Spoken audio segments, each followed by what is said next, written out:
بسم اللہ الرحمن الرحیم۔ السلام علیکم ورحمۃ اللہ وبرکاتہ۔ محترم سامعین اکرام، شیخ الاسلام حضرت مفتی تقی عثمانی صاحب دامت برکاتہم العالیہ اور قائد ملت اسلامیہ حضرت مولانا فضل الرحمان صاحب دامت برکاتہم العالیہ کی بھرپور کوششوں سے سود کے خلاف حکومتی سربراہی میں کمیٹی تشکیل دے دی گئی۔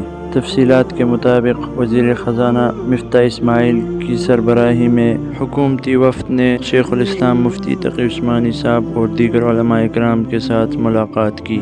وزیر اعظم پاکستان جناب میاں شہباز شریف صاحب کی ہدایت پر وفاقی حکومت نے سود کے خلاف وفاقی شرعی عدالت کے نفاذ کے لیے وفاقی وزیر قانون و انصاف کی سربراہی میں حکومتی وزراء، سرکاری اراکین اور علماء پر مشتمل ایک کمیٹی تشکیل دی ہے جو اسلامک فنانس کے عملی نفاذ اور ملک سے سود کے خاتمے کے لیے کام کرے گی۔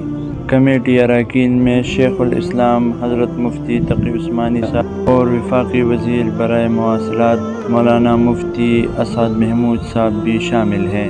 جمعیت علماء اسلام پاکستان کی کوششوں کی بدولت شاید اس ملک کی تاریخ میں پہلی مرتبہ حکومتی سطح پر سود کے خاتمے کا ٹاسک کسی بڑے عالم دین کے سپرد کیا گیا ہے۔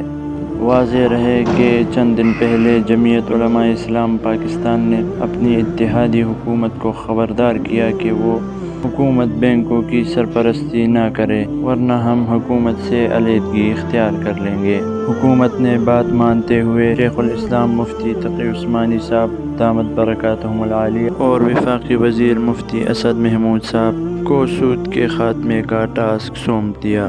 واضح رہے کہ مفتی تقی عثمانی صاحب دامت برکاتہم العالیہ نے قائد جمعیت مولانا فضل الرحمان صاحب دامت برکاتہم العالیہ کی معیت میں چند دن پہلے وزیر اعظم پاکستان جناب میاں محمد شہباز شریف صاحب سے ملاقات کی تھی۔ اس اہم خبر کو ہم نے آپ تک پہنچانا اپنا فرض سمجھا۔ آج کے لیے اتنا ہی، دعاؤں میں یاد رکھیے گا۔ السلام علیکم ورحمۃ اللہ وبرکاتہ۔